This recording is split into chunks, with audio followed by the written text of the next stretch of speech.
আলাইকুম। ওয়ালাইকুম আসসালাম। হ্যাঁ, আমি মুন্সিগঞ্জ থেকে বলতেছি। নামটা বলুন প্লিজ। আমার নাম মুজাম্মেল হক। জি, প্রশ্ন করুন। হ্যাঁ, আমি কুরবানি সম্বন্ধে জিজ্ঞেস করতে চাচ্ছি যে আমার বাবা তো কুরবানি এক নামে দিচ্ছে না, গরু কুরবানি দিচ্ছে। এখন আমার যেখানে সরকারি চাকরি, আমার পিএফ আছে 82,000 টাকা, এখানে 82,200 টাকা।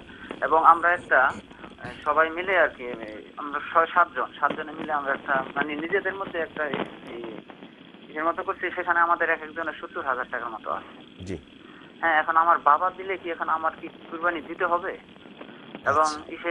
এর আগে মহতারাম বলছিল যে একটা নাম মানে যে কোনো একটা খাসি বা যে দুম্বা এক নামে দিলে হয়, মানে পরিবার নামে দিলে হয়। এখন কথা হচ্ছে যদি আমরা এক শরিক মানে গরু যদি এক শরিক দিই তাহলে হবে কিনা।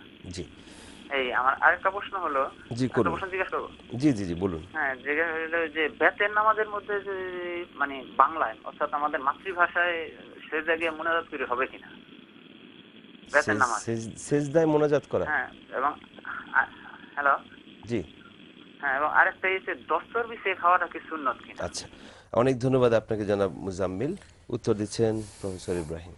জি, একটি পরিবারের পক্ষ থেকে একটি কোরবানি দিলে হবে, এটা আমরা হাদিসের মাধ্যমে এখানে আমরা বলেছি। আর এক নাম দিলে এটা হবে কিনা এর পক্ষে কোনো দলিল নেই। 7টা ভাগের মধ্যে এক ভাগ এক পরিবারের পক্ষ থেকে, সেটা না করাই উত্তম। আর পিতা যদি কোরবানি দেন সব ছেলেদের পক্ষ থেকে, তাহলে এটা হয়ে যাবে ইনশাআল্লাহ। সহিহ বুখারীতে এসেছে যে দহা রাসূলুল্লাহ সাল্লাল্লাহু আলাইহি সাল্লাম আন নিসাহি বিল বাকার, নবী সাল্লাল্লাহু আলাইহি সাল্লাম স্ত্রীদেরকে না জানিয়েই তাদের পক্ষ থেকে গরু কোরবানি করেছিলেন। জি, অতএব কোরবানির ক্ষেত্রে কেউ যদি দিয়ে দেয় আপনার পক্ষ থেকে, তাহলে হয়ে যাবে ইনশাআল্লাহ। আহ, আর ভীতির সম্পর্কে প্রশ্ন করেছেন। উনি বলেছেন যে ওই সেজদাতে গিয়ে যে দোয়া করবে সেই দোয়া অন্য ভাষায় করা যাবে না, কিনা। ভীতির ভিতরের নামাজে। ভিতরের নামাজে, ভিতরের নামাজের কথা ভিতরের বলেছেন। নামাজে সেজদায় গিয়ে দোয়া। হ্যাঁ, ভিতরের নামাজের মধ্যে সম্ভবত এটা বলতে যাচ্ছেন যে ফরজে নয়, ফরজে নয়। ওয়াজিব নামাজে যদি সেজদায় গিয়ে তিনি এভাবে বাংলায় দোয়া করেন। করেন, ইনশাআল্লাহ এতে কোনো সমস্যা নেই। কারণ সেজদার ব্যাপারে বলা হয়েছে যে আকরাবু মা ইয়াকুনুল আবদু মির রাব্বিহি ওয়া সাজিদ ওয়া আকসিরু মিনাদ দুআ ফিহি ফাকামিনুন আন ইউস্তাজাবা লাকুম। বান্দা আল্লাহর সবচেয়ে বেশি নিকটে যায় তখন যখন সে সেজদা অবনত থাকে। অতএব এই সময় তোমরা বেশি বেশি দোয়া করো।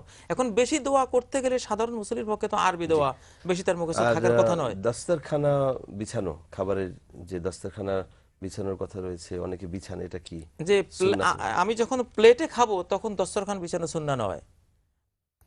প্লেটও আবার দস্তরখানাও, এটা সুন্নাহ নয়। সুন্নাহ হলেও হয় দস্তরখানে খাবে। নবী সাল্লাল্লাহু আলাইহি সাল্লাম অনেক সময় বাসাতা নেতান, অসংখ্য হাদিসে এসেছে যে তিনি একটা নেকড়া কাপড়ের টুকরা বিছালেন, কাপড়ের টুকরার উপরে খাবার রেখে সেখান থেকে সব সাহাবীরা মিলে সেগুলো হয়তো ড্রাই খাচ্ছেন। ফুড ছিল। জি জি, ড্রাই হ্যাঁ, খাবার। শুকনো না, শুকনো খাবার, শুকনো আরবদের খাবার, এমনি খাবার ইয়েটা হলো ড্রাই শুকনো খাবার। জি, হ্যাঁ, অনেক অনেক ধন্যবাদ। নিচ্ছি টেলিফোন কল। আসসালামু আলাইকুম। আসসালামু আলাইকুম। ওয়ালাইকুম জি, আসসালাম। আমি আব্দুল বাদেন উত্তরা থেকে ফোন করছিলাম। আচ্ছা, যে আমার কোশ্চেন হচ্ছে সালাদ ব্যাপারে। যে আমরা মসজিদে যখন সালাদ আদায় করি, বিশেষ করে 3 রাকাত এবং 4 রাকাত বিশিষ্ট সালাদ, জি, তো ওইটা শেষের দিকে 2 রাকাত অথবা 1 রাকাতে ইমাম সাহেব খুব স্পিডে আপনার সূরা ফাতিহা পড়ে। খুব তো স্পিডে মানে খুব স্পিডে। তাড়াতাড়ি, আচ্ছা, সেই জি, ক্ষেত্রে আমরা সূরা ফাতিহা পড়তে পারি না। দেখা গেছে যে 2 আয়াত কিংবা 3 আয়াতের সাথে সাথে ইমাম সাহেবের সূরা ফাতিহা শেষ হয়ে যায়। জি। তো আমার কোশ্চেন হচ্ছে এরকম কি আছে যে প্রথম মানে 2 রাকাতে সূরা ফাতিহা খুব ধীরে এবং শেষের 2 রাকাতে সূরা ফাতিহা খুব আস্তে? আর আমরা যে সূরা ফাতিহা পড়তে পারি না, সেই ক্ষেত্রে আমরা কি সূরা ফাতিহা পড়ে তারপরে রুকুতে যাব, নাকি ইমাম সাহেব যখন রুকুতে যায় তখন চলে যাব? আচ্ছা, জি, এটি। জি, ধন্যবাদ জনাব আব্দুল বাতিন। ডক্টর মতিউল ইসলাম। জি। এমনি তো ইমাম সাহেবের জন্য, খতিব সাহেব, আমাদের মুসল্লিয়ানে কেরাম সকলের জন্যই আমাদের নসিহত কেরাত ধীর সুস্থে পড়ার জন্য। ওয়ারাত্তিলিল কোরআন তারতিলা, আস্তে ধীর সুস্থে কেরাত পড়বে। তো এখন সমস্যা যেটা দাঁড়িয়েছে, প্রথম 2 রাকাতে ধীর সুস্থে পড়বে, পরে দ্রুত পড়বে, এই ধরনের কোনো বিধান ইসলামের মধ্যে নেই। সব রাকাতেই একই মাপে। একইভাবে পড়তে হবে। 3 নম্বর কথা যেটা, সেটা হচ্ছে এখন ইমাম দ্রুত পড়েছে, রুকুতে চলে গিয়েছে, এই অবস্থায় মুসল্লির হয়তো 1 আয়াত বা 2 আয়াত পড়া হলো। এই অবস্থায় কি করবে? এই অবস্থায়, কেননা হাদিসের মধ্যে এসেছে ইন্নামা জুইলাল ইমামু লিইউতাম্মা বিহি, ইমামকে নির্ধারণ করা হয়েছে তার সাথে নামাজ পরিপূর্ণ করার জন্য। সেই হিসাবে যদি যতটুকু সম্ভব হয়, হয়তো একটু দ্রুত হলেও যতটুকু গিয়েছে সূরা ফাতিহার ইমামকে অনুসরণ করতে হবে।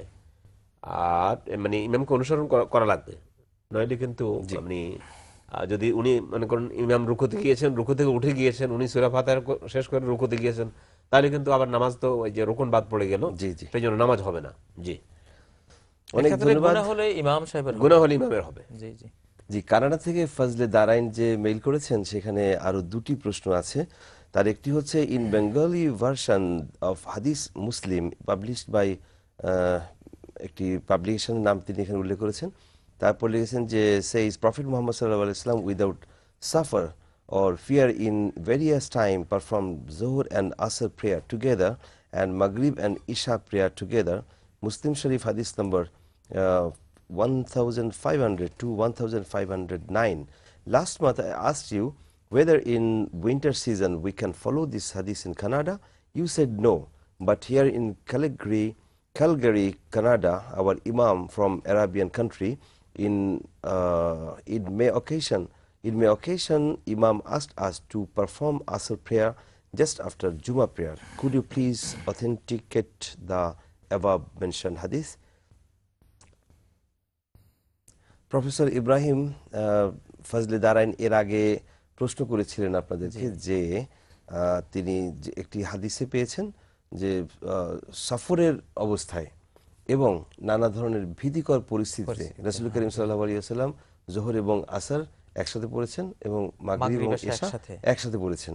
তো আপনাদের কাছে তার প্রশ্ন ছিল যে ঠিক একইভাবে প্রচন্ড শীতের কারণে এভাবে করে জমা করে নামাজ পড়তে পারবেন কিনা, আদায় করতে পারবেন কিনা।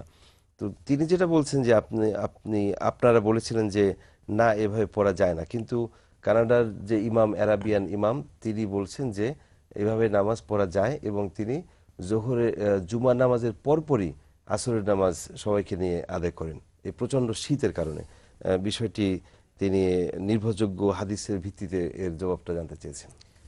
জি, আমরা যেটা বলেছি যে স্বাভাবিক শীত হলে জমা করা যাবে না, যেহেতু ইন্না সলাতা কানাত আলাল মুমিনিনা কিতাবাম মাওকুতা, সালাহ ইমানদারদের উপর সুনির্ধারিত সময়ে ফরজকৃত। প্রত্যেকটি সালার আলাদা আলাদা সময় রয়েছে, সেই সময় এটা পড়া হলো ফরজ। তো স্বাভাবিক অবস্থায় সেই সময়কে মেনটেন করে পড়া এটা কর্তব্য। যদি তুষারপাতের মতো শীত হয় বা প্রচন্ড শীত, হাড় কাঁপুনি শীত হয়, সেসব ক্ষেত্রে যদি অসহনীয় হওয়ার কারণে ইমাম সাহেব মনে করেন যে আজকে দুবার এখানে আসা আমাদের জন্য প্রায় অসম্ভব, তখন তো এটা হতে পারে। এটার জন্য তিরমিজির মধ্যে একটি হাদিস রয়েছে, তিনি যেটা দলিল জানতে চেয়েছেন, তিরমিজি সালাহ পর্বে একটি হাদিস রয়েছে, জামা রাসূলুল্লাহ সাল্লাল্লাহু আলাইহি ওয়াসাল্লাম বিল মদিনাতে সামানিয়ান জামিআন ওয়া সাবআন জামিআন মিন গায়রি উযরিন ওয়ালা মারাদিন ওয়ালা সফর, যে নবী সাল্লাল্লাহু আলাইহি সাল্লাম মদিনায় একবার জোহর আসর একসাথে পড়েছেন 4-4 8 রাকাত, মাগরিব এশা একসাথে পড়েছেন 3-4 7 রাকাত। কোনো ওযর ছিল না, কোনো রোগ ছিল না, কোনো সফরও ছিল না, কিছু ছিল না।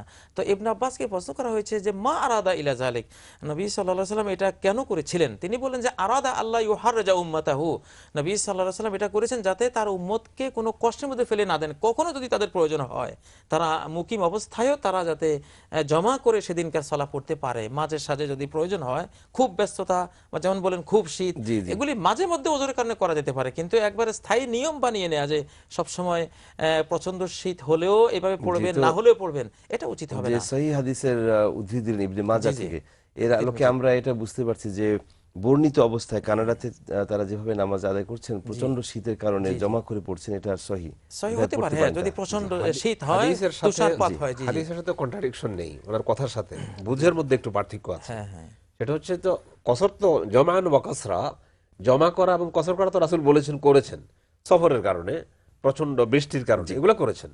কিন্তু এখন প্রশ্ন হচ্ছে কানাডাতে যদি প্রচন্ড শীত হয় তাহলে সেই হিসাবে এই ধরনের অবস্থার আলোকে করা যেতে পারে। ধন্যবাদ আপনাদেরকে। যাচ্ছি কলারের কাছে। আসসালামু আলাইকুম।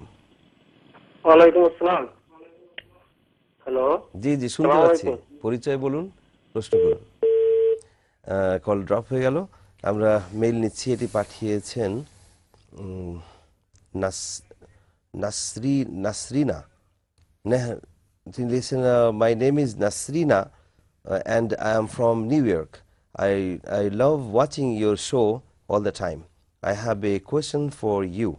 Even though I still have Fard Roza left, can I do Nafal Roza for Ashura, or can I say the Niyat for Fard? what should I do? Please let me know on your show. Thank you.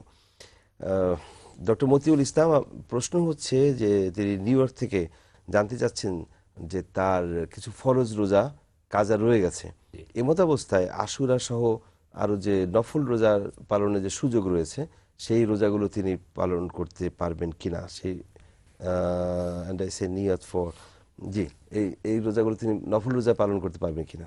না, মানে main তো হলো ওনার ফরজ যেগুলো ওনার উপর রয়েছে ফরজটা আগে আদায় করে দেয়া।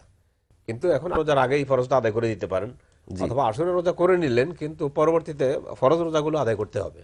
মেইন প্রাধান্য দিতে হবে ফরজকে, মানে অনেক হাজার সুন্নতকে একাত্র করলে একটা ফরজের সমান হবে না। এই জন্য ফরজকে তিনি আদায় করবেন।